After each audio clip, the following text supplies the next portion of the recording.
You don't have to follow every single instruction of sit like this, eyes open, eyes closed, sit here, don't sit there, meditate at this time. There are so many things. You don't have to follow each one of them. Here's how I see it, okay? I I don't know if you live with a dog or if you've ever lived with a dog. I live with a dog, Prue, and some of you, I look there because she's sleeping there. Some of you may have noticed her in some of the videos on this channel. Now, when you're living with a dog, I'm also a trained canine obedience. I've done canine obedience training. And so a ground rule with dogs, and I guess maybe with other animals, I don't know, but at least with dogs, the ground rule is if the dog is good, the dog gets all privileges. If a dog is not good, you take away the privileges. And again, good, not good, not morally speaking, but if a dog listens to you and a dog needs to listen to you, if you've ever lived with a dog, you know that as a human, if your dog doesn't listen to you, it's actually not helpful for the dog and the dog's quality of life and how much they can engage with the human world, etc., etc. Um, so a good dog is a dog that listens to you. And if your dog listens to you, great. The dog can do whatever, however they please. That is how I think about the mind. If it's a good mind is a mind that listens to you, not the other way around.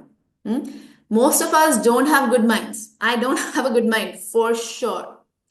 And that's why we are doing this work. That's why we are trying to retrain our minds. So if you have a good mind, great. A good mind can be in whatever kind of space, body, you put it anywhere in the most chaotic of situations. It'll be absolutely fine because it's a good mind. It listens to you. It doesn't start building, creating these illusions and start pulling you into them and start, you don't listen to a good mind. Your good mind listens to you. Okay. That mind doesn't listen to you. And so if you if your mind is a mind that you know needs training, then that's a mind you need to teach discipline and all of these different things. They're nothing but part and parcel of discipline. That's why do it every day at a certain time. Do it every day in a specific place. Do it sitting, standing, whatever in a specific pose. Do follow this particular technique as you're doing it.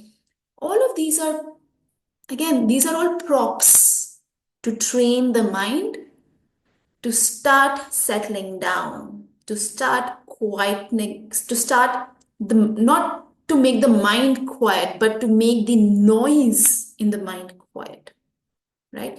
So you don't need to follow anything if you don't want, but my recommendation would be if you have a good mind, if you had a good mind, you would not be here. Yeah. Um, we're all on a journey with our minds, training our minds to become good minds. And so, on the journey, I would say follow at least, again, you don't have to be very tight and rigid and whatever.